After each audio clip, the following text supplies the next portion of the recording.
anything about your temperature. It's just telling you about your temperature. It's just telling you, it's just reading.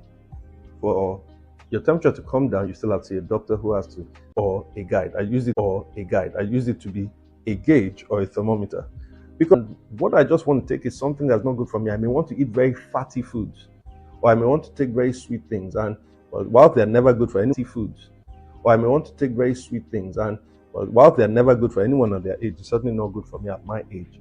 So it can tell me I'm hungry, but it cannot tell me necessarily what is good for me. I've used all these examples to explain that, you see, particularly for many of you at your age, your feelings towards a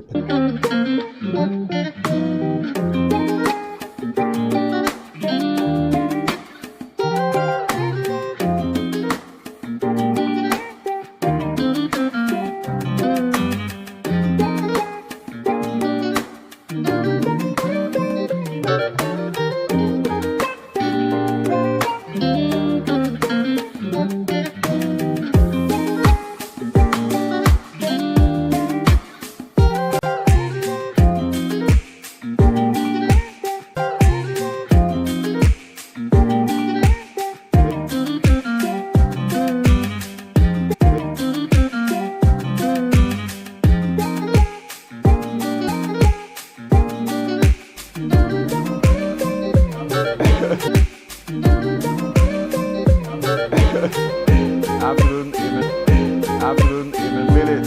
You all are welcome to this event today. You all are welcome to this event today. Okay, so let's all be seated. We're about. Okay, so let's all be seated. We're about to go live. We're about to go live, and I would like for we're about to go live. We're about to go live, and I would like for our hands. Our hands are going to do a lot of work today. So first of all, I'd like us to put our hands together for us.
Message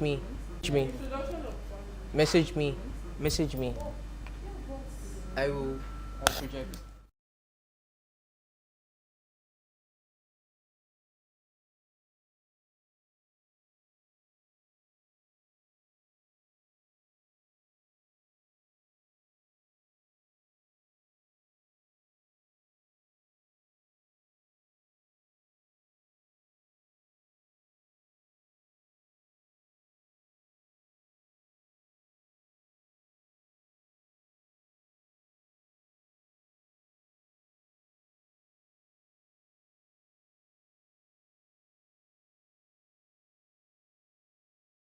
Every time we converge. Every time we converge. My name is Oluwak Pelubi Awe, and I have amazing individuals here. You have in our midst, you have panelists, incredible people who will be coming up from point to point to share perspective as we go on here today. Now, let me let you know that this event is being streamed live, because if you're watching this right now, you know already that it's being streamed live on YouTube, and I guess it's Teen Guide Africa. Wisdom, am I correct with that? All right, Teen Guide Africa is the place you can watch us from. Do well to share this with everyone, and just to give this as maybe a milestone, because this is the first event of this kind that we are streaming live on YouTube. I think Teen Guide deserves a round of applause for doing this year. Amazing, amazing, amazing. So do well to share this with everyone alive today, all right? Everyone alive today, everyone from age 10 to age 69. All right.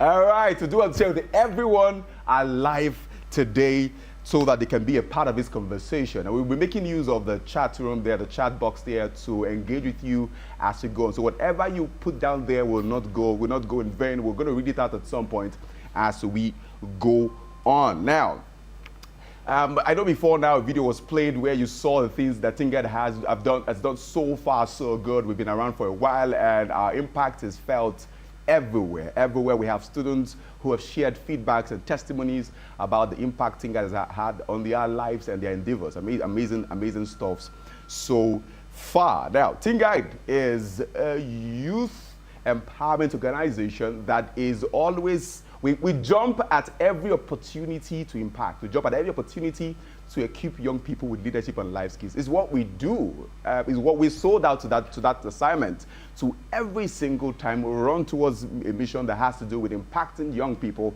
equipping them with life skills and leadership skills. And our products are everywhere. I mean, everywhere you turn to, you'll find our products there, in the tech space, in the media space. I expect you to give Teen Guide a round of applause, ladies and gentlemen, in the studio here.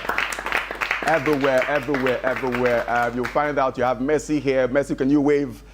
Messi, what do you do now? What do you do now? I'm a student and a social media manager. Amazing. You've been with us for how many years now? Since 2019. Amazing. Applause. Applaudissez, please. Applaudissez. All right. You also have Wisdom. Wisdom, how many years now with Teen Guide? Oh, Since when you were born or something? I wish, but no, about 7. 7 years. No. What do you do now? Now I'm into product design and media generation. I checked your LinkedIn page. It was that UI UX also. Can we celebrate Teen Guide so far? So good. Amazing. Amazing. Kelechi, what do you do now? How many years with Teen Guide now? 4 years. 4 years. And what do you do now? Okay, I work with Sims Nigeria Limited. I'm an accountant. Amazing. Celebrate Teen Guide, ladies and gentlemen. Our products are everywhere you go. MTN, isn't it? Okay. All right, we're gonna have sessions talking about different parts, sex education, talking about sexuality. We're going to speak about friendship, speak about relationship, speak about the consequences of choosing good friends and choosing good people. But make sure that if you want to ask us any question, you want to engage with us as we go on, you can send your questions to this phone number 0809 945 4275. Again, the number is 0809 945 4275. Again, I'm going to say it again now. 0809 945 4275. We're going to meet our panelists now before we get to the conversations. The person to do that for us today is our communications lead, Ewa, who will be coming up to do that. Ladies and gentlemen, please celebrate Ewa. Could you pass the mic to Ewa so that she could give us an introduction of our panelists? All right, just gonna go around. Hi. All right, Ewa, you can start by introducing yourself and let us know who Ewa is. What do you do?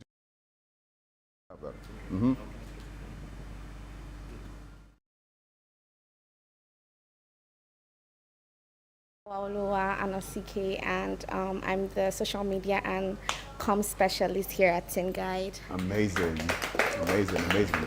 Yeah, thank you so much. And I hear that I am supposed to introduce the panelists. Okay.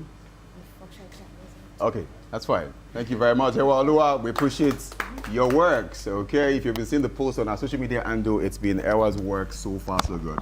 I'm going to introduce our panelists now, and when I do mention their names, please give them a loud round of applause as I do mention their names. We have here with us a child and family therapist. She's been here many times. In fact, check some of our videos in this regard. She's always available to share perspective and help young people understand how to manage their feelings. Ladies and gentlemen, please celebrate Mrs. Chidima Abiakalam. Celebrate her. Okay, we also have here a man of God, an associate pastor, and an entrepreneur. Please celebrate Pastor Olayinka Odeyemi.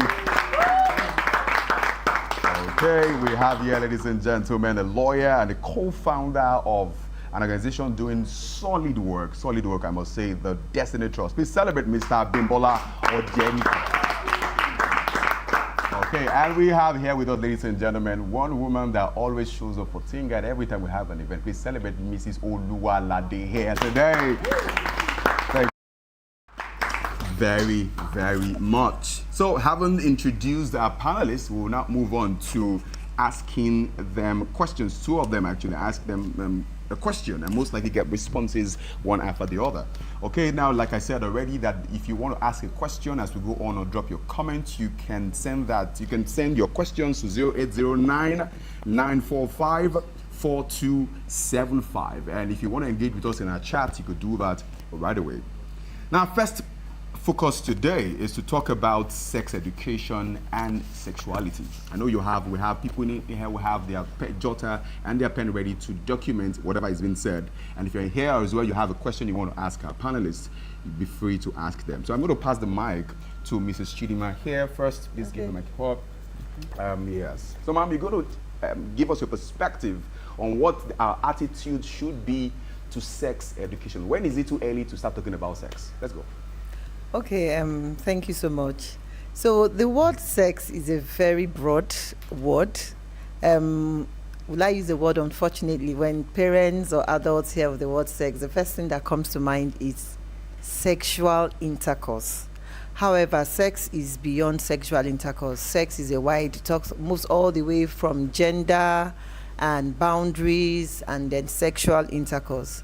So in talking to parents, I would say we start as early as possible to start to educate children, young people like you, about sex. Of course, everything is measured based on the age and stages of the child's development. You don't just start talking to a 4 or 5 year old about sexual intercourse. So you start by making them familiarize their body parts and making them comfortable that this is your body created by God. There is nothing to be ashamed of. So the way I will talk about the hand and the mouth, so should the genitals also be discussed when the children are very young. And then that is how we start teaching even personal boundaries, what should be public, what should be private, what someone else should touch, what someone else shouldn't touch. For instance, a handshake it's very okay. A hug is okay.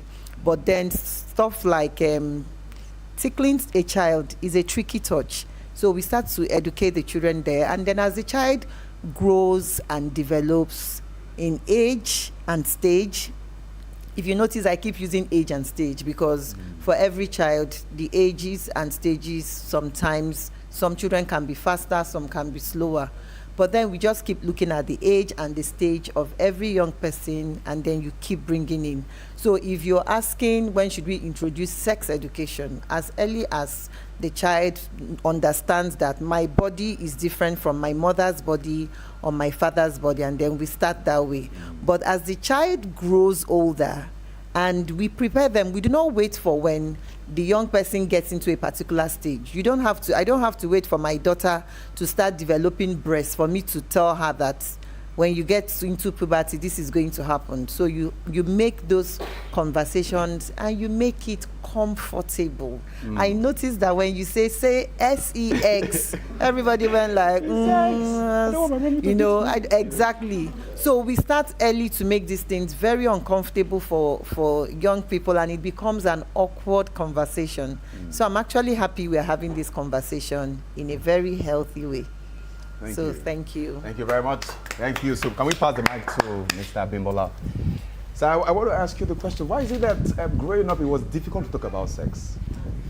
Okay, let me discuss that more from my personal experience as someone Very good. Growing up in a traditional Christian home. I think the conversation then was mostly about judgments, hellfire, holiness, and all of those things. And to talk about the hormones and all of that is just like, oh, you're going too far. But in reality, like Mrs. Chidima said, it's never too early to start talking about that. Maybe the real question around that is how much information do we pass at a certain stage? But we know that we cannot concede the role of educating our children or ourselves about sex to some other people. Because if you don't start early, if you don't create the right context for that, then some other people will do that for you, and then it becomes a problem. In my own case, maybe we're just so lucky that the scare about hellfire, pregnancy, do you want to become someone's father, and all of those things actually worked for some time. But I'm not sure that's still going to be effective for a generation that is more aware. That's the one we have right now, because information is free now. Access to information is just like water everywhere. So what it means is that you need to take charge. You need to be very open about it. And indeed, what's there to not talk about if some other people are going to do the talking for you? So I was lucky. And yes, I was lucky because many other things also mixed up with that initial thinking. Because I was growing up in a church, I also got the impression that most of the girls then were demon possessed. Please pardon me. Because anytime we were having like a deliverance session or prayer in church, girls were mostly the ones rolling on the floor and screaming. Guys were not. So it's just like, okay. So if you don't want to mix your business with that of someone that is possibly demon possessed, please just stay on your lane. So it helped for a while, but that's not enough today because we know far more than all of that. All right, can we celebrate Mr. Abimbola for that? Okay, yes. So what should be our posture, Pastor Yinka, in this time and age? You know, we have Gen Alpha now, right? And they know they're better now. They know things. What should be our posture now? In terms of sex? Yes. Okay, so right now, the world feels woke, and people feel more advanced than 20 years ago, 30 years ago, before the very young generations of today were born. And what they need to know is that there are consequences for all wrong action. And what is the standard? God is the one who initiated the idea of sex, and it's only in marriage. Now, marriage is not for Christians only. Marriage is for everyone. Marriage is, so I'm a Christian, obviously I'm a pastor, and I believe the best thing God gave to humanity is salvation. And I've said it since I was a teenager when I started teaching God's word, that the next best thing God gave to humanity is marriage. So marriage works for everyone, and sex is supposed to be within marriage. And so once our young people understand that there can be grave consequences, some of the consequences can be loss of self-esteem, loss of manliness for the guys. They lose their self-esteem completely, and what it takes to be a man, they just lose it. And it's such an uphill task to gain that back and gain ground again. The ladies too, they feel cheap, they feel used, they feel dumped. So when people get sexually active early in life, and I'm particularly, really the standard is before marriage. You should not get sexually active before marriage. But our young people today may think that's completely impossible. They're like, how is it possible? It's not possible. There are ladies who are in their 30s in their 40s who got married many years ago, and even now, who are getting married as virgins. So it still exists, and men too. So the posture people should have is to also understand, to treat it with gravity, and to understand that I'm not going to burn. So there are techniques and there are things they have to do to keep away. Their predominant thought has to be something productive, something that has to do with fulfilling their dreams and their purpose. And so if they get preoccupied with that, and you can be so preoccupied with that on a daily basis, that is foremost in your heart and your mind. So you're not thinking, about sexual attraction, feminine attraction, masculine attraction. All those things are the things that block our minds and suggest that, hey, you need to offload this feeling right now. And then, because at times it's a one-off quick thing. At times it's something you need to build in weeks, months. You like somebody, you like a lady or somebody around you. I'm talking about adolescents, teenagers now, right? And then you end up, so for 3 weeks, the guy's just dreaming of how he's going to lay this lady, And then when it happens, he's like, is that it? And then, Okay. So they have to have that posture where they have ascendancy over the urge for sex. Okay. And it also has to do with techniques like the imagery, the things you feed yourself with. There can be no vacuum. There can be no vacuum in the heart and in the mind. So you have to fill it with something productive that takes your attention and your energy. Okay. And so when you channel it there, suddenly you just realize that for days and weeks on end, you're not even thinking about sex. You're not thinking about it. Yeah, the wrong imagery from social media and all around us. I mean, movies, everything. We learn how to block them away. Okay. All right, and then we begin to learn how to maintain wholesome friendships where there is no attraction. So I can feel very compatible with a young lady or guy around me. Okay. It doesn't mean it has to convert to chemistry and attraction. Okay. I just like the person. I'm inspired by the person because she's intelligent. She may even be good looking. It's okay to acknowledge that somebody is good looking. All right. And then our people need to be taught. We need to teach them so they begin to know, okay, there's a good looking lady around me in class or somewhere. I see her every day. I see her weekly. How do I handle it? Do I tell her all the time, oh, you look so gorgeous? What I mean? She begins to have ideas. So you know what to say, what not to say. You make a few mistakes here and there, But overall, there's no sense of I'm burning. I'm going to burn out if I don't offload this thing. And then people can focus and do the right thing. Thank you very much. I'd like to hear from Mrs. Oluwalade. You are a teacher. Is it okay if we include sex education at the crèche level or permanent level? Is it that by telling them about their bodies, how special their bodies are, the real them about their bodies, how special their bodies are, the real names of their body parts, and how to value their bodies, and we usually want to focus on how to prevent themselves from. We usually want to focus on how to prevent themselves from, to protect themselves rather from abuse. So we mainly focus on empowering them in the early years. That's usually our focus. But I think it runs deeper than protecting themselves. It's also about valuing their. But I think it runs deeper than protecting themselves. It's also about valuing their bodies, and developing healthy self-images. Yeah, right, thanks. And developing healthy self-images. Yeah. All right, thank you very much. Thank you very much, Ms. Oluwalade.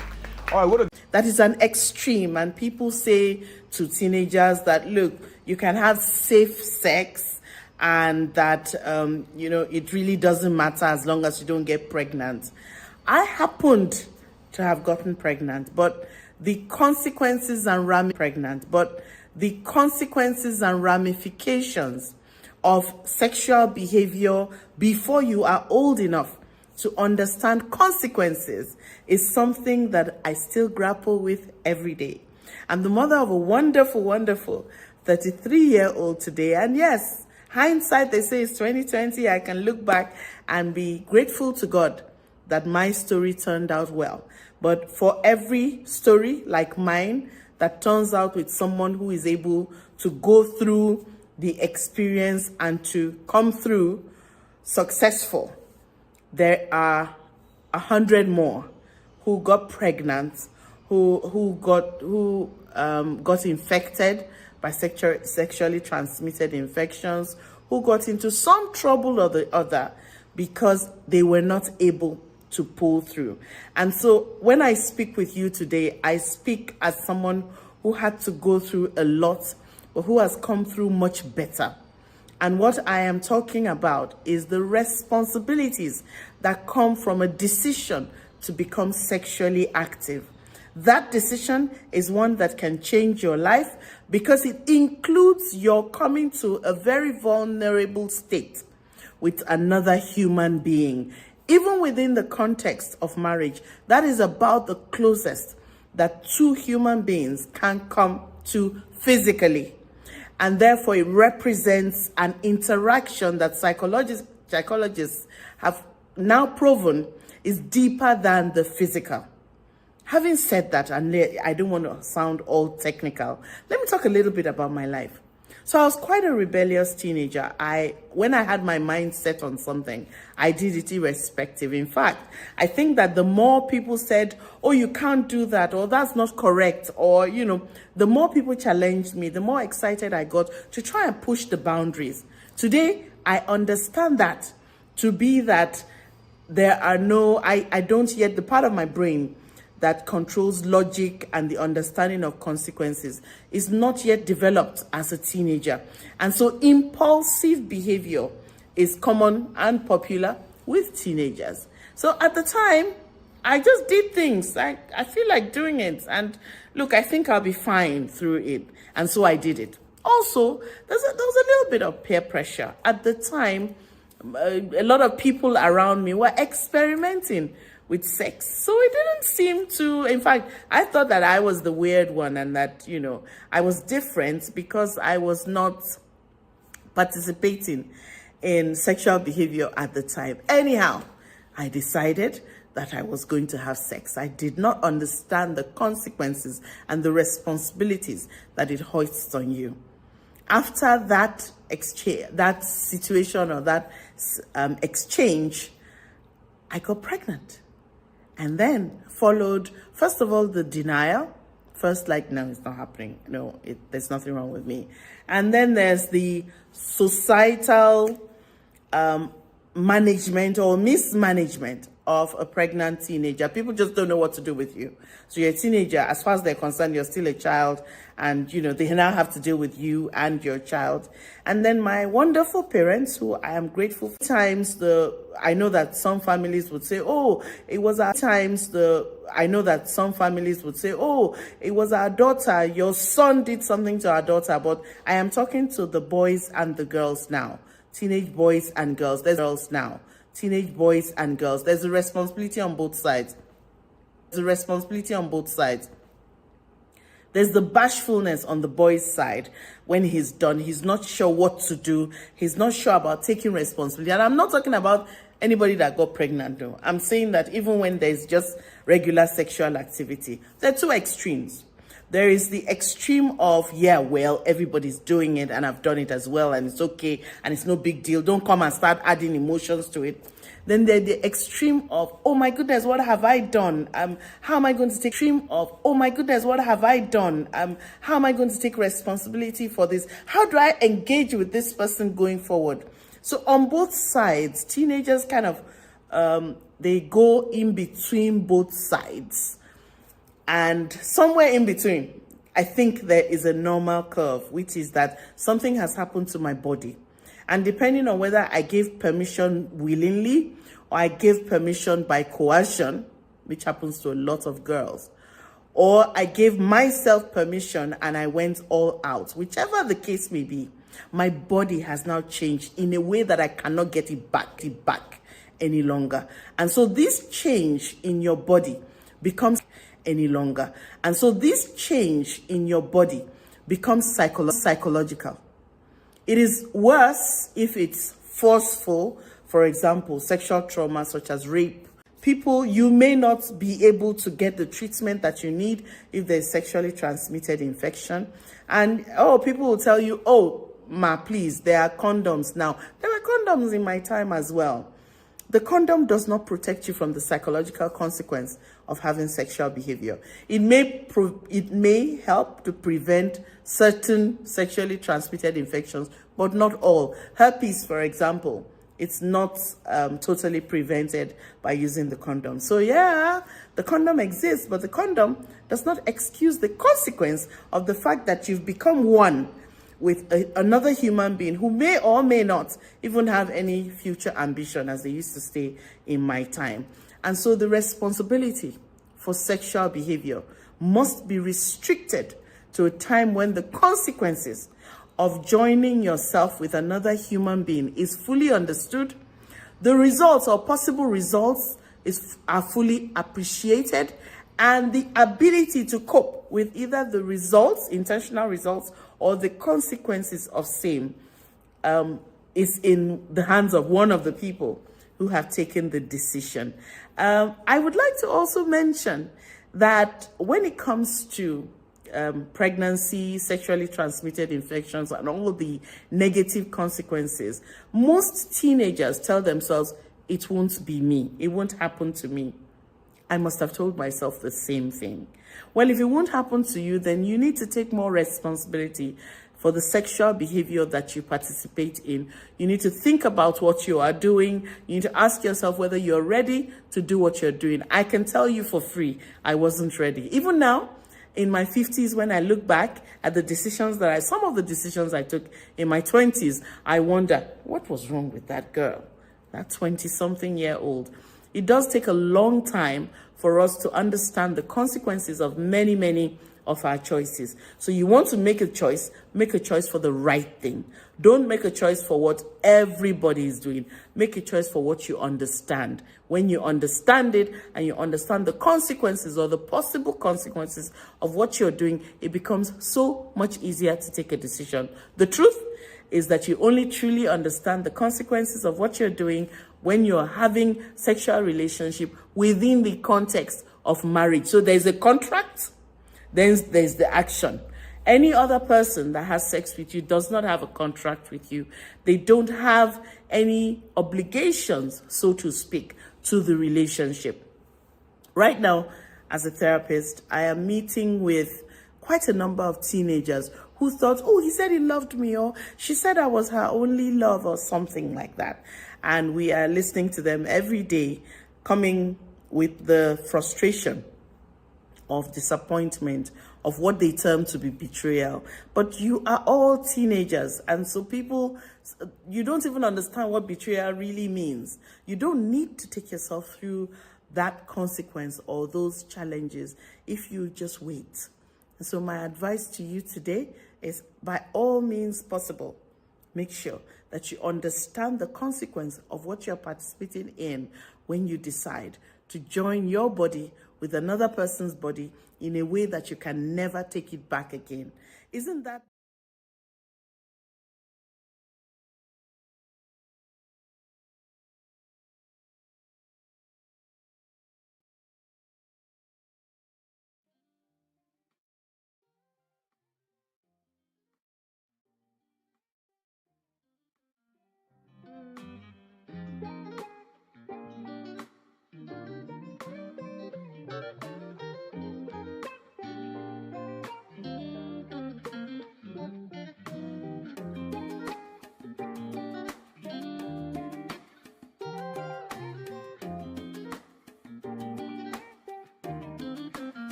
true life experience you shared there. A woman who got pregnant at the age of 19. Well, we're going to ask Pastor Yinka to give us a perspective. I have 2 questions in mind, Pastor Yinka.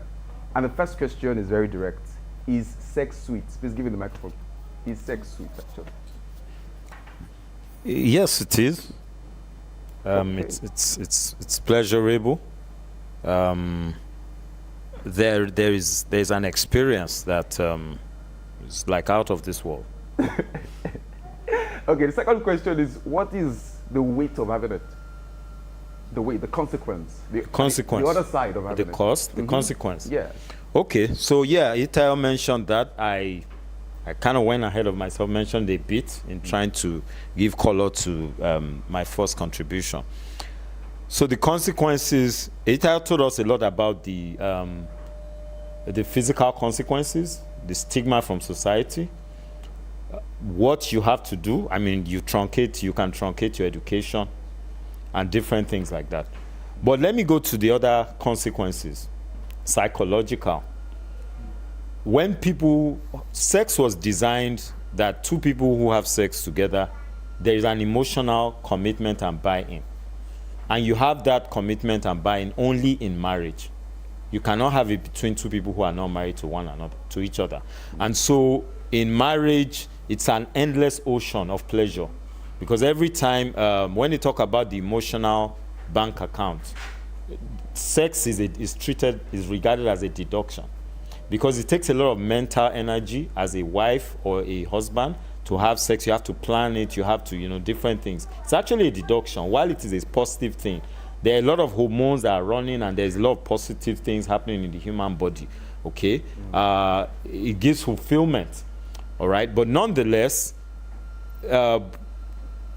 it's an endless ocean in marriage because that's the way it was designed. And so no matter how often you have it, I mean, as often as it's practical, you are not diminishing, you are experiencing the glow with each other, all right? But outside marriage, there's what is called soul ties. Okay. So the people who are married are already tied together in their soul. So it is natural for them to consummate that soul tie with sex. But the 2 people who are not married, they are forcing, they are trying to break out of their souls and connect their bodies. And so when people have sex around the place, 1 person, 2 people, 3 people, you are leaving a little of your soul here and there. And so there's loss of self-esteem. There is confusion. There's guilt. And a lot of times, if the people have it with people, they end up getting married. This for, older singles now, right? I mean, maybe you are engaged with somebody, you want to get married, or maybe you were friends and they end up marrying the person. There's a lot of guilt that can be breakdown in communication in that marriage. And it's possible they won't trace it for 10 years. What's going on? It's just because they were sexually intimate before the time. All right. So people think that they talk of sexual compatibility and it's nothing. No, it is something. Even with people you had sex with that you end up not marrying. When you get married, so there are consequences, this kind of consequences. Okay. I hope that helps. Thank you very much. Thank you. Let's give the mic to Mrs. Abia Kalam. I'm going to get perspective from ladies here. But listening to Mrs. Eitayo, she looks healthy, she looks fine and comfortable, even haven't had a child at the age of 19. So let's talk. Do we have more of these cases where somebody who had a child at a teenage age becomes successful at the end of the day? Is that a story that counts for many? Or this is just 1 out of 1,000? Okay, I do not have factual data to support what I have to say. So oftentimes when you are answering questions like this, you are looking at your environment and you are saying to yourself, how many people do I know who ended up in a particular way? And there's a song when we were young, they said, let's talk about sex, baby, let's talk about you and me. Because in that song, the man is talking to a woman. But when we have conversations like this, we are talking to parents, we are talking to the young person. If I say, this may sound somehow, but if I just jump out now to say to all the young people, oh, everybody who engaged in this thing, it ends up in a calamity, that may not be a correct fact, because we still have people who have done these things, and looking at them, it doesn't look like anything went wrong. But there are things like Pastor Yinka was saying, there are things we should be asking ourselves. For instance, as a young person, what is the background that you are growing up in? What are the values that your family is instilling in you? If there are Christian values, if there are whatever value it is, you are looking at and saying to yourself, the values I have been instilled with, and these actions I want to take, how are they in congruence? As in, how are they agreeing? How are they aligning? There are people who, when you look at them truthfully, based on the values with which they have been raised, they do not feel guilt. They do not feel shame because they come from such homes. But then if you look at the human body, when we have chemicals in our brain, we have the dopamine, is a chemical in the brain. We have the oxytocin, is a chemical in the brain that produces like what you call love hormones. And these love hormones are emotional things that come when you now have physical intimacy with someone. So in talking to a young person, you're asking yourself, when you become sexually intimate with someone and both of you start to produce these chemicals, and for whatever reason, because people are young, there are disruptions, you do not have the money, you don't have the power to make certain decisions, it becomes a problem. Because you become attached to this individual and you do not have what it takes to continue. And that's why you see a lot of young people at 15. I counsel very young people at 15, they are going through terrible heartbreak situations. They are so in love, they have slept with this person, and now they are having such serious heartbreaks. So, but then you still see people who have grown, have made this error and found their path depending on the support they have. But then, like the way the Englishman will put it, prevention is better than cure. A stitch in time saves 9. And to buttress to what Pastor Yinka is saying, you want to ask yourself, who is this person I want to be this physically intimate with? I want to join. And you save yourself, if for nothing, like I tell my own children, the pressure of anxiety, the fear of, oh, I've slept with this person, am I pregnant, have I contracted an illness? The time you could have spent reading your book and having wholesome friendship, you save yourself from that stress. That alone should even be a motivation that you are free. You're not checking for the girls. You're not checking your calendar and saying, oh, I've missed my period, and you are having palpitations, or you have a rash and you are thinking, have I contracted a disease? And then the low self-esteem thing. You are seeing the person talking to another person of the opposite sex, and you're not feeling so jealous and distracted that your teacher is talking in class and you're not paying attention because the boy you have had intimacy with is now talking to some other girl. It can just become a lot of myriad of anxiety and distraction. And the reason why sex is safer within marriage is, number one, aside the fact that that is how God made it, you have become an adult. It takes full-grown adults to get into marriage. And your brain, the brain keeps developing to the age of 24. Mm-hmm. And I'm sure a lot of us here, I'm not sure we are up to 24. So whatever you think you are feeling cool about, your brain keeps developing till 24. And most adults marry after 24. And then your decision making is safer. You make decision who you want to have this intimacy with. And then life goes on one step at a time. So I think maybe we'll talk later about how easy then is it. Pastor Yinka said something, is sexual intercourse sweet? The answer is yes. And for some people, the answer is no. So it depends on the person, the timing, and where. Solid stuff there, ladies. Can we applaud that? So I want to give you, the ladies here and the guys as well, the opportunity to ask your question. What's that question about sex that you have always desired to ask? Now forget that we are streaming online. Don't worry. The Lord is your shepherd in this matter. All right. So what's the question about sex you want to ask? You all will ask a question. All right. Now, let me start with our president here, President of the Federal Republic of... I don't have a question, but I have like a contribution. Okay. I remember growing up, I attended all girls school, like all girls. So the way it is, whenever guys come to the school, we are secluded. The girls remain in this classroom, don't cross over to where the guys are staying. So how do I put it? Well, like separated.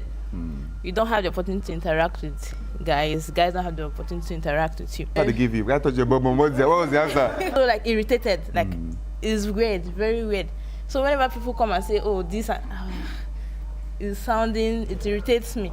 So I got to understand that, hello, sis, you have to learn, even if it's irritating you, you have to learn it because you are going to go through that stage very soon.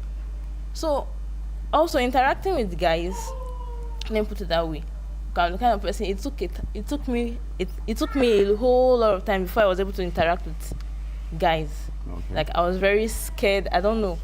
It built in that fear in me. Whenever I see guys coming, I run away. They can be coming here, I follow the other way. It was so bad that my mom had to call someone to like speak. For deliverance. Not deliverance, like to please talk to Kelechi. They're not saying that if a guy comes to talk to you, you like run. Just you can have that, but once he's getting towards that part where he wants to touch, you quickly ask for help, or you just leave don't stay alone when you're with a guy. So you don't have then the consequences. Okay, but now you don't run away now. No, I don't. To God be all the glory. Do you have a question you want to ask? Okay. You want to ask quickly? Yeah, take one question with you. Like what Kelechi said, I think it's very Nigerian parents, especially people watching this live, to know that them educating their children is the best way their children can be introduced to this topic. Because my mom for years has been telling me, if any guy talks to you, Kelechi's old is at school. Where is my mom? Don't answer him more. Walk fast, don't look back. Okay. Then all of a sudden she's telling me, if any guy it's like we're thrown into deep water as well, we don't know how to swim. So it's better for parents to gently break it to the child, and I feel like they can have these conversations best. It's better than outsiders or friends trying to tell them their opinions on these issues. Okay. All right. Thank you very much. You take one from a lady and one guy, and then we're good. Okay. So my question is, we've been talking about like avoiding sex and like the consequences of participating in these activities as a teenager. But what about those teenagers that have already participated in this? And like Mrs. Eitayo said, there are some psychological consequences to it. So how should those teenagers deal with those consequences of already engaging in this? And also, something I noticed when I was in uni, like when you're a fresher, there's this thing guys use, like catch them young. Yeah, especially like when they see you to be like, oh, this one is a mommy's girl, like mommy's daddy's girl. So they try to like move to you, and there's like lots of emotional manipulation happening in that stage. So how should girls deal with that? All right, now that question leads us to a quick 5-minute break, and then we're back after that to answer this question, an important question you have asked. There will be somebody watching right now who has gone through this and wants to get a perspective on how to go about that. So 5 minutes break, and we will be back. All right, yeah.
It's still the third edition of the Love Lab. We started this session. Applaud. Amazing. Those joining us online, thank you for joining. I'm aware some persons joined us when we went on the break. Thank you for staying tuned. Like I did mention before now, if you have a question, are they psychologically doomed? Are they physically doomed? So I'm just going to want for us as a house here in studio, and if you have comments, you can even also send to just discuss it. What do we think? So I'm going to start with our beautiful, my beautiful friend here. Might not really be able to bear it, tolerate it, or trust. The trust level might even go down. And some that in case, like for instance now, the man doesn't even know about it. He doesn't really know this is what actually happened, that when you were young you went through this, you went through that. He also mentioned that currently there's someone, she's about to get married, and then the husband asked her fiancé asked her some questions like, okay, have you been in a relationship before? She says no. She says yes. Okay, have you had sex with someone before? She said yes. Have you gotten pregnant before? She said yes. Have you aborted before? She said yes. Okay, how many times? 3 times. What's your body count? I can't think of. I can't even remember. And because of this, the husband, the family of the man are like, I don't think you can get married to this lady. So I'm not really going to put a yes or no to the answer, but this story, I think, can answer the question. Yes, ma'am. Thank you so much. In fact, very grateful of seeing it. So now I'm going to pass the mic over to Mr. Bimbo. He works with young people, and I'm sure a lot of them come to you and they want to know, okay, what's my fate? I also see a lot of young people in counseling, and they want to know what's the fate. So what should be the approach for those who have engaged in it, whether knowingly or willingly? What do you think should be our response? Okay, I think and just to start from where she stopped, it really cannot be a death sentence for all of those people. I mean, mistakes are made, and there is always that opportunity to start again, and that's exactly what this is. The first thing is, for what happened before, are you taking responsibility for that? Do you admit that there was something that shouldn't have happened? Because if you're still thinking that, there's no big deal in this thing, yes, I did it that then and there was a problem, it means that that person is ready to perpetuate the error. It will happen again and again in a different situation. So the good thing first is, do you admit that something happened that you're not happy about, that shouldn't have happened? It's the starting point for recovery. And for some of the people that I deal with, yes, I mean, I keep having this type of interaction with people, especially for those who have gone through abuse of a kind. It's a really sensitive issue to discuss, especially when you have to make it about, if you have gone through that, these are the consequences and all of that. Yes, they know the consequences already. They are going through that. So what they need is an environment where they are not judged, an environment where they can speak up about the daily challenges, where people show the willingness and the readiness to assist them as they try to redo life again, in a sense. So I certainly believe that it's possible.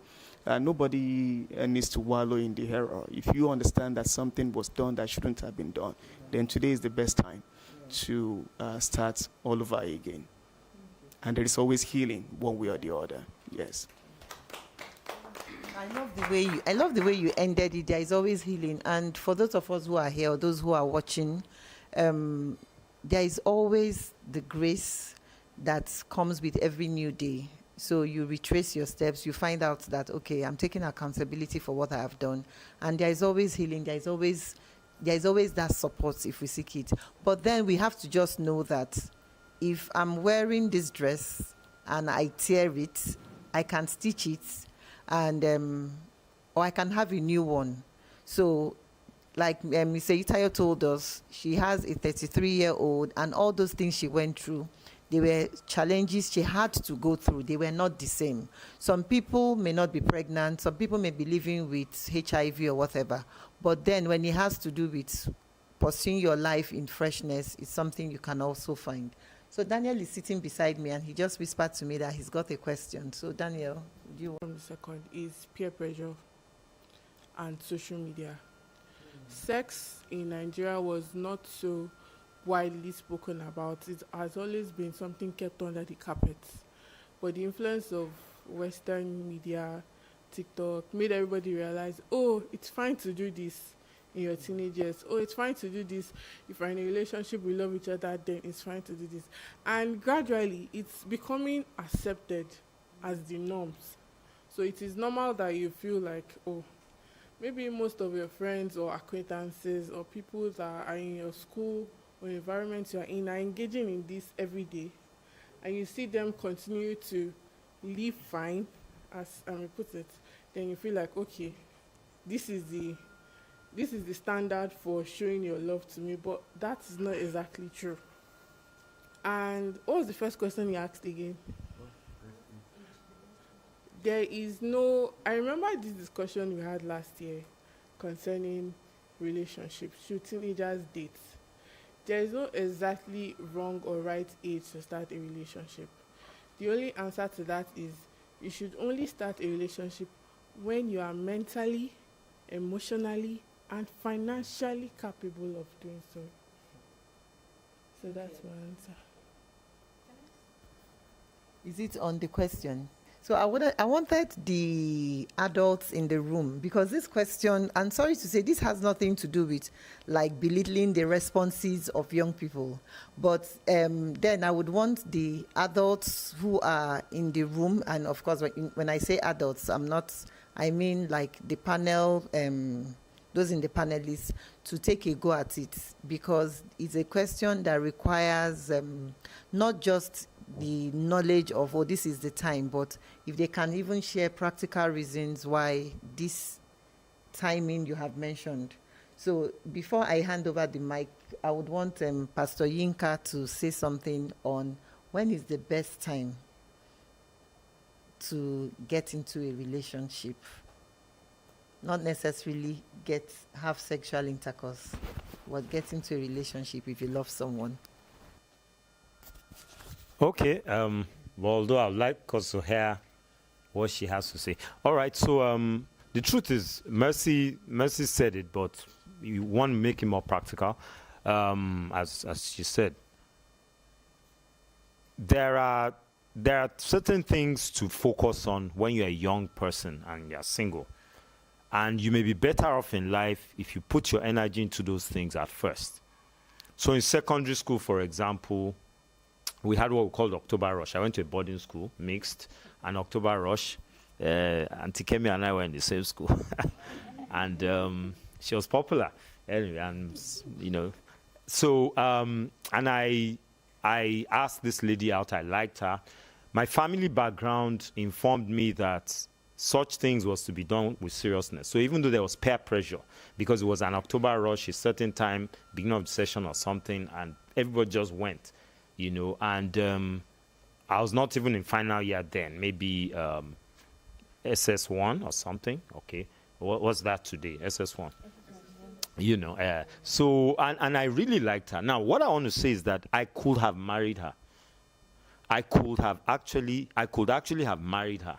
And so my own value system from my background made me go for a lady I felt I could live with for the rest of my life, even though I didn't know enough then.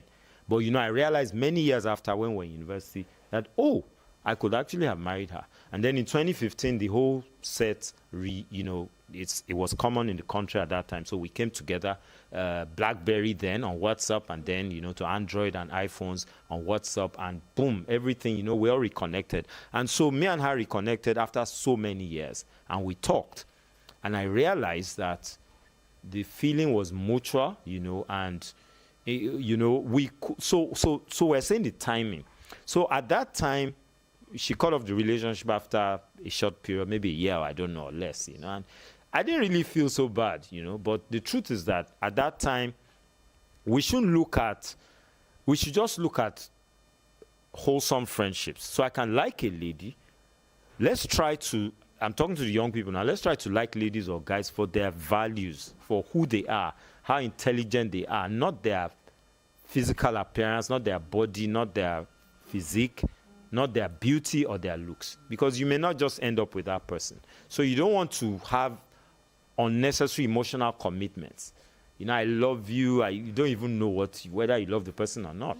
You just like her. Just tell her you like her.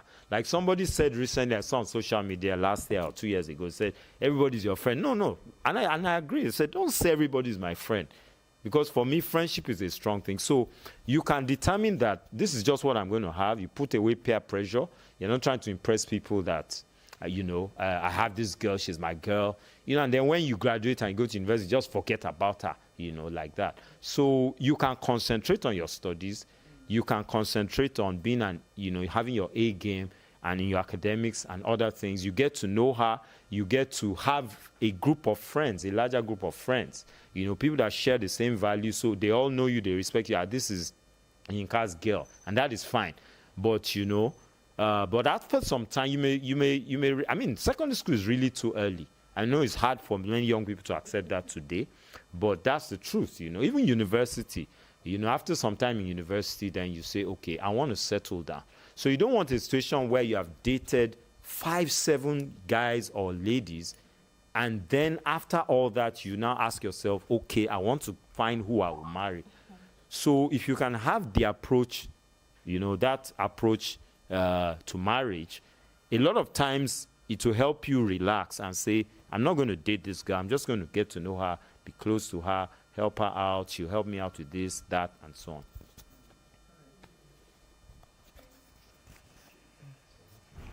Okay, so before I hand over, she was going to say something. I don't know. I hope my mic is still on. Okay.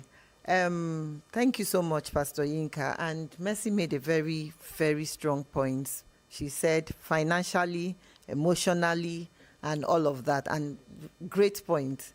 So I think, Daniel, there is no 15 years is the time for it, because every individual has different times of how they develop.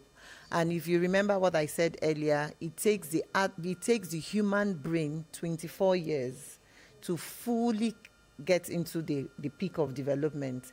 And that means even your decision making, everything happens around that time. So if it's going to take you till 24 years, then being in secondary school to make a decision.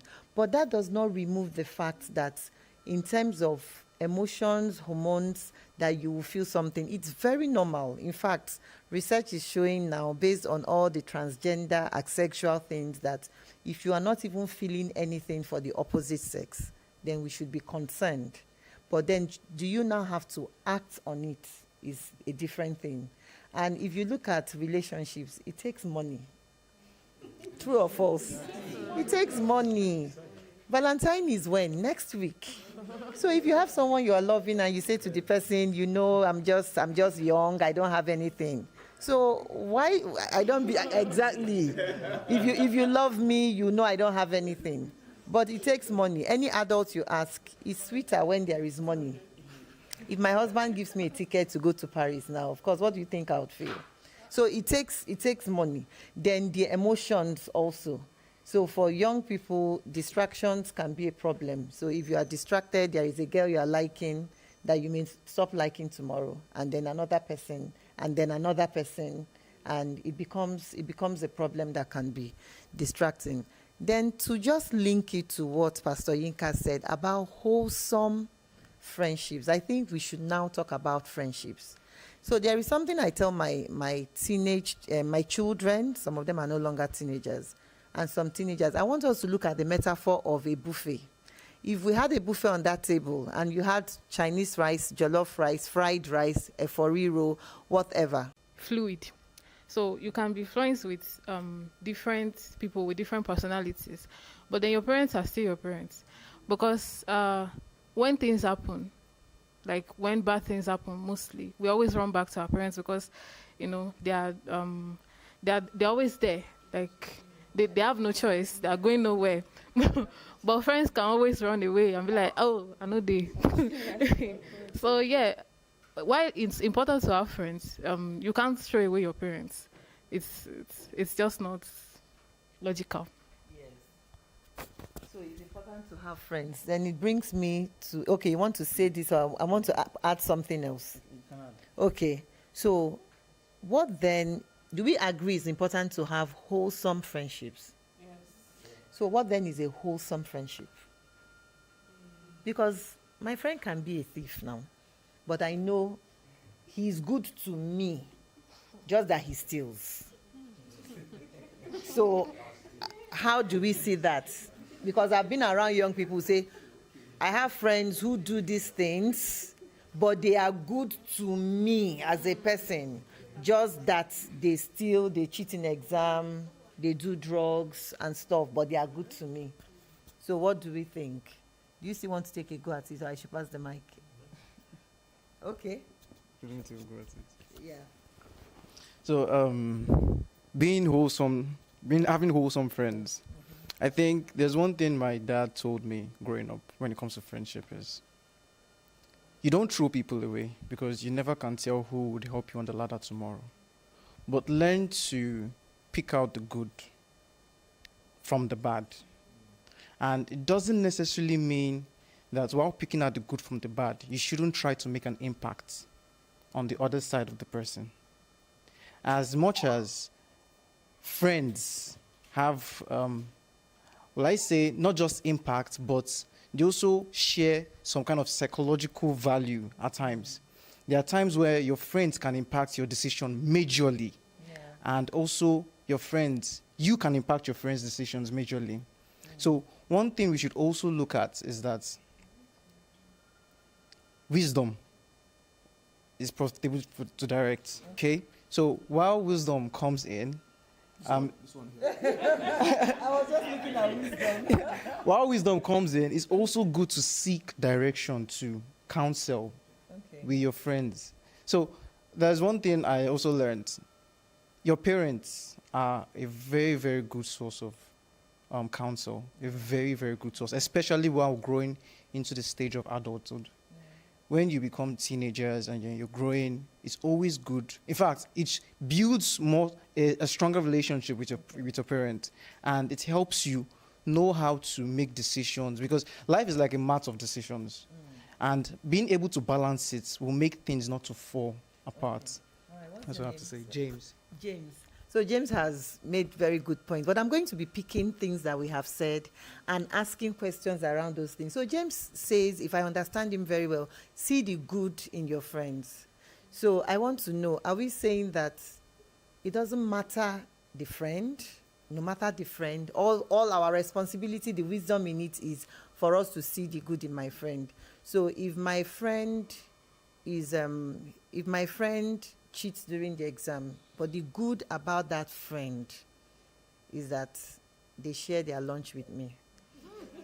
So that's the good. So somebody is, okay, she's raised her hand first. So so because it's important for us to know what wholesome friendship is, because even the sex talk we have been having, one pragmatic way to do the right thing are the people we surround ourselves with. So who are our friends? The companion of the wise will himself become what? Wise. Okay, so I think friendship is just being thrown around. I think that one thing I learned to do really early is, because you're I need to give you appropriate names. You are my classmate, you are not my friend. We go to church together, you are not my friend. I like you, but you are not my friend. Now I have a friend that we serve together, but I noticed that if you're with her, she'll download somebody you don't know, her life history. She'll download it for you. Before you leave there, you will know everything about that person. Now there's a Yoruba saying that, so when you start rolling with that kind of person, a lot of the time, you start to act like them. before you know it, you pick somebody's call, and then you're just telling somebody else what you just had, that conversation. You just, oh, that's my friend, or she's going through this, right? You're starting to pick up things like that. So you have to know that this person is not my friend. We know each other. We may hang out every once in a while, but don't call them your friend. They are not your friend. So who exactly is your friend? That's what we should be discussing. Like, how do you know this is somebody I want to be a friend with? I want to be friends with, rather, not just throwing it all around. Because right now, I can live here now and Mercy will just say, oh, she's my friend. We're not exactly friends per se. We know each other. We've done things together, but we're not yet friends. So I think it comes from a place of picking your friends.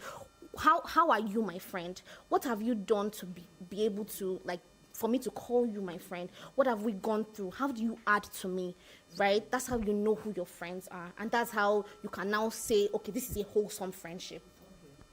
Thank you so much, Ewa. Thank you. So I'm going to look at the hands of... Ewa has brought a different angle to the conversation. And remember, the whole idea is not just for us to have conversation. So just so that we don't keep repeating the same question. So I now want to ask us, what should be the qualities of the people that should be around us, that should have access to us in any way, whether online or physically? What should be the quality? All right, thank you. My name is Femi Williams, and talking about wholesome friendship, I think if before you call somebody your friend, it's fine that we use the word friend for people that we know. Like, I know this guy is my friend. I think it's fine by me, but before you call somebody your friend, I mean, the relationship should have, when they say something stand the test of time, you have seen the person in and out, the person's values, and all, if they are, in alignment with yours. So wholesome friendship or friendship should be based on some qualities like honest communications, right? Mutual support. You can't just. That's why I call people friends. Yeah, this guy's my friend. I know him. But when they now friend, where do you know him from? I'm like, okay, he's my friend because I know him from Teen Guide and all of that. But I have a friend. Okay, so this guy, I've known him over the years, and these are I'll tell you the values we share together. We pray together. We have some, conversations and all together. So for you to call somebody your friend, talking about wholesomeness, I mean, it should stand the test of time. Before I call you my friend, or you even use the word best, I mean, we have been friends for 2 years. First to at least see, everything about the person, basically. Yeah. Okay, so before I hand the mic to the other person who is raising their hand, so I like the way you put it. I like the way you use the word, the test of time. And test of time here is not just waiting for time to pass. Like, I remember when we were children, and then the children's church would say, oh, we are having a fast. And then we are going to break our fast by 12. So my brother and I would just sit and we're looking at the clock. And we're like, why is this clock so slow? That many things about him. But he's very very playful, very follows girls around a lot, things like that. Even though he's considerably younger than the rest of us in our set, but I didn't even notice this until the end of last year, which is the first year I spent in the same class as him. His average was around 10 marks higher than my own. So since then, I just basically slowly followed him around. I see what he does. So accounting, what he does is during exam time, like we are right now, when midterm tests, he basically marries his notebooks. He can spend hours just sitting down and reading, focusing on exactly what he needs to do. And I've been taking good notes from that. So you need to see what you want to take from them and hold on to it, take it by force. And to be honest, those are the really important parameters that I'd use. Right? Shemilore. I like the way he puts it when he said to outer circle and then the next level. But do you know that's really how friendships are and how life is? So there is the outer circle of the people you just say hi, hello, and then there is something that qualifies you to the inner circle, and even that inner circle has inner circle, and then it continues based. Do we know that the simplest definition of friendship is someone with whom you have delight? So if you have friends that make you sad, that run you down, that put you down, that makes you have palpitations when you're around them, then that's just a marker that you're not in a wholesome friendship, because your friends are people you find delight in, and then people you want to spend time with. Now, we've been talking a lot about how do we pick the friends, how do we have wholesome friendship and all of that. And there is a lot around. Be careful of your friends. Have you heard all those videos in Nigeria? Don't tell your friends this. They may be jealous of you.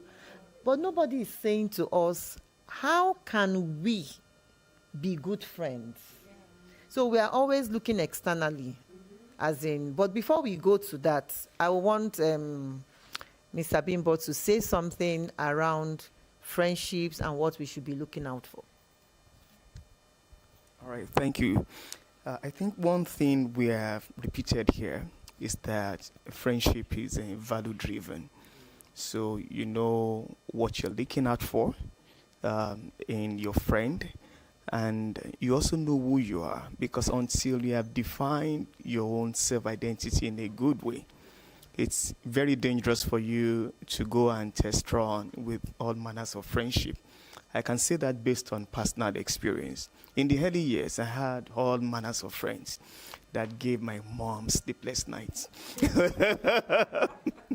My friends were the ones that, I mean, you don't pray to have them around, honestly. As I knew them, they were not that, they were not that close to me. I knew what it was about. For some of them, somebody was a good poet, and I like to just be around him to be the first person to read his poem. But this guy was doing drugs. Sad. And he loved women a whole lot. I didn't like that about him. I did not follow him, but it was a problem to stay around that person consistently and then continue to say, I just like him because he's a creative person, he's always coming up with good ideas and the rest. But it's easier for you when you have defined clearly who you are and you're sure, and you keep checking again and again, and you know where you put that person. Maybe it's too political to go about friendship in that way. So you know this person, this is what I like about you. This is the bucket where I put you. Your friendship is not one that is so, that enters my inner circle like that. It's selfish in a way, but maybe it's what some people fall back on when they have realized that this person is just not exactly who I want. But we know that what works really well for some people is for you to know who you are, so that you will then be able to define friendship so early, so you don't stay too long in it. You know what's good about this person. For some of them, it was about the political discussion we could have. It's for some people about what they wanted to do in the future, and it's just like, okay, have something quite similar, and then we can stay together. But really, if you haven't really found out who you are, it's extremely dangerous to get into anything that is so personal in terms of friendship. So it has to be value-driven, and you also need to know well what your own value is really all about. There should be an expectation as well. What do you expect from the person?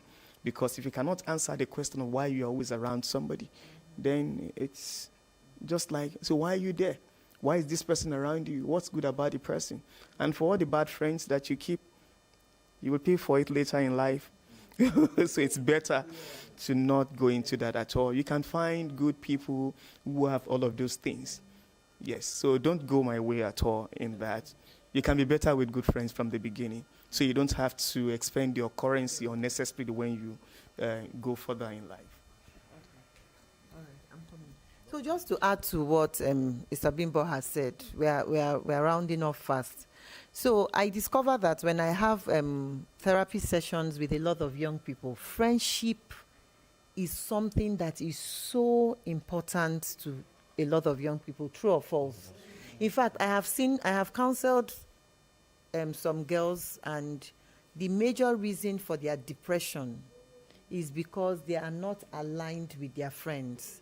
So it's either they are isolating them from the group, or they feel they are not meeting up with what their friends want, and it's causing them so much distress. And they say things like, my parents don't even understand. They're like, if they don't want you now, stay on your own. And so I discovered that friendship is such a big deal. However, based on what Mr. Bimbo has said, no matter how much it is we feel we love our friends, we should be wise in how we choose our friends. There is something he said, else you will be sorry. So if you choose friends who put you down, you are going to develop low self-esteem. There is no way. And how do you know friends who put you down? Some of them laugh at you. And they say, it's just, can't you take a joke? I'm just playing. So they body shame you, they ridicule you, they don't even rejoice when you're happy. You win an award in school, they make it look like it's not a big deal. So when they bring you down, that's a red flag. You know that you shouldn't be with such a person. And friendship is about support, emotional support, people you can confide in. But if you are going through something and you have 3 friends and you still feel very lonely, then you should be appraising your friendships. Then friendships, you learn things from your friends. It is not about being the same. It's about aligning. You don't have to be the same. I have friends who are very quiet, very introverted. I have friends who are very extroverted. But we learn things from each other. There are things we are learning, we are picking. But if you look at your friends, they're not learning anything. As a matter of fact, you're just there, or even getting worse. Then you should be appraising that friendship. Then your friends challenge you into becoming something better. If you have friends who just keep saying to you, I beg, Jare, this Nigeria, if you don't school abroad, nothing. All these people that school in Nigeria, see, then they now start telling you, this one went to Unilag, what is he doing now? Work of 20,000, this one. And then you now start feeling discouraged. But your friends should propel you to do things. So I just thought I should mention that. And Daniel is still whispering to me, I have a question, and I have a question, I have a question, I have a question. How many minutes do we have so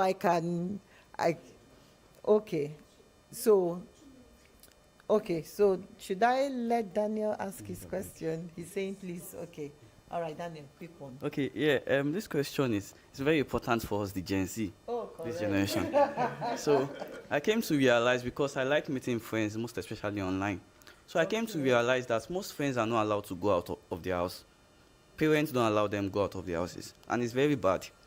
Because now, everyone is schooling and everything. When they enter university, they're all alone. Yeah. I come to realize, I have a friend in a university. She tell me about things that happen in the school. Young children, 15, 16, what they do. Like, they're always very eager to go out of their house, to go to university, so that they can have their free life. So, like, what do you have to say about those kind of... Because it's not fair. So we should be talking to parents now. No, not about talking to them, but they should have a kind of right way to allow their kids go out, maybe make friends. Because if they don't know anybody at their young age, if they don't make friends at the young age, it will be very, very hard for them when they are 18 to make friends. So I'm going to still pass the mic. Now, instead of answering, what do we think is fueling this fear? There is something parents are afraid of that is making them... We are now living in silos where you live in this estate, you don't know the next person. I grew up in a generation where we knew our neighbors. We knew everybody in the neighborhood. You knew everybody. Somebody in church, you can go and visit them. But I understand what you mean. And I see a lot more in my therapy sessions. I see a lot of young people coming down with anxiety and depression. So something is fueling this lifestyle. So I'm going to pass the mic. I want our big auntie there. She works with young people, BC. Do you encounter young people telling you, my parents don't allow me to visit friends? What do you think may be fueling it? Just 30 seconds. Just maybe tell us in bullet points. What do you think is fueling these parents not allowing? Okay, so for me, I think I meet young people that even tell me as much as they hate their parents. Like I've seen a young person ask me if I can adopt her, that she doesn't want to have anything to do with her parents. People outside are cooler than, but the truth is that parents see beyond what the young people see, and an average young person feels like the parent doesn't know anything I remember telling some friends while I was growing up that my mom was an illiterate, kind of, because I felt like I knew better. But now I know better. So I think for parents, they know better, but the ways most of our parents are not educated on how to channel what they want or what they need for the young people, while the young people actually want to go this way and their parents are trying to let them go the other way. So I think it's just a matter of conflicts of interest, but it's still the same thing. Yeah, that's the question you asked. Yes, yes. All right. We can continue these conversations offline because of time. I'm going to pass the mic to Pelumi right now. Okay, yeah. And okay, you already have the mic. Okay. All right, thank you. Can we applaud ourselves for a session worth watching again? Now, speaking about friendship, the wisest man who ever lived, King Solomon, has it in Proverbs 13:20. It says, "He that walks with the wise shall be wise." That's the result. That's the result of working with the wise. We'll go on a 2-minute break. When we come back, we'll get to the final session at this event today. We're right back.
Welcome back, ladies and gentlemen. It's still the 3rd edition of the Love Lab.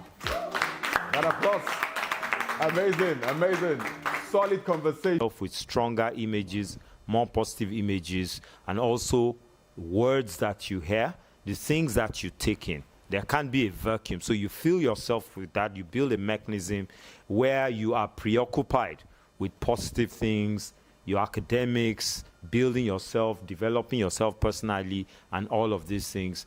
And when the urge comes, if it comes, when the urge comes, don't try to just distract yourself with something positive and good, all right? And then have some accountability, some methods of accountability. Don't find yourself in a confined space with a guy or with a girl, all right? Don't do sexting and all of those kind of things. Don't, just engage in things that are positive after some time, because as a young person, I do remember even later on when I started having challenges, temptations, I said, hey, how did I cope before now? There was a long period of my life that this was not even an issue. So it is possible.